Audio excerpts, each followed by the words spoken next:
Ko po pala si Jessica Loyola Kim po, at saka yung anak ko po na si Davis, kay Dulay po.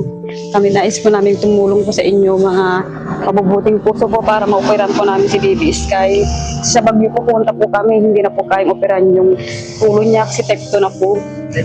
Opo, hydrocephalus type 2. Kaya gusto po namin mangyari sir na ipunta sa Maynila po baka sakali kung kayanan nila yung operan yung ulo ng anak ko.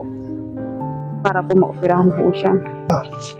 Diba, nakwento mo sa akin pag umiiyak si baby, lumuluwa yung mata niya. Opo, lumalaki po. Lumalaki. Lumalabas po mga idol yung kanyang mata pag Tapos umiiyak. dumudugo po. Kung nakikita nyo po, may takip po yung mata niya ngayon. Kasi pag umiyak po yan, pag binaba po yan, iiyak po yan. At lumalabas yung mata niya, dumudugo po yung mata. Kaya nakaganyan po siya. Sir, pag umiiyak po, hinihili-hili ko po. Tapos pagdating ng madaling araw po, sinicheck up po namin yung mata niya para linisan po. Tapos palitan ulit ng takip po para hindi ma-infection. Papatakan po namin ng pangpatak para hindi po ma-infection.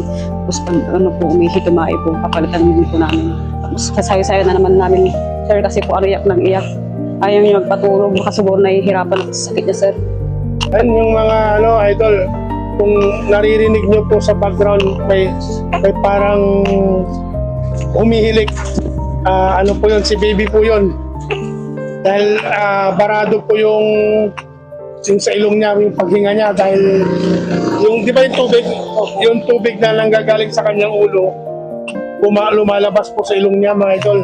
Parang dito na lang po siya humihinga po sa bibig niya. Sa bibig lang po siya huminga, kaya kailangan niya yung oxygen. Gaano kadalas ang paggamit niya ng oxygen?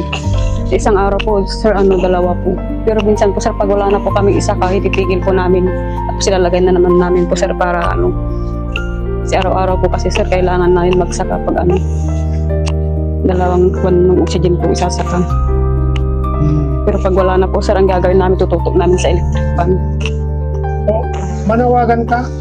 Nananawagan po ako sa mga gusto kong tumulong kay PBSK po. Kahit anong kunting halaga lang po para ma-operan po yung anak namin.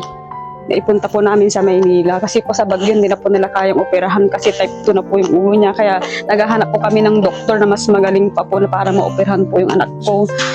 Para naman po madugtungan pa po yung buhay niya. Yun lang po. Yan mga idol, sa mga nakakapanood po ng ating vlog, kung makapag-abot po tayo kahit konti lang, pag pinagsama-sama po natin yan, ay malaking halaga at malaking tulong na po para kay Baby Sky po. Kaya sana po, huwag niyo pong pagdamutan yung bata. Kung mayroon po tayo dyan, i-share po natin ang ating blessing para sa kanya.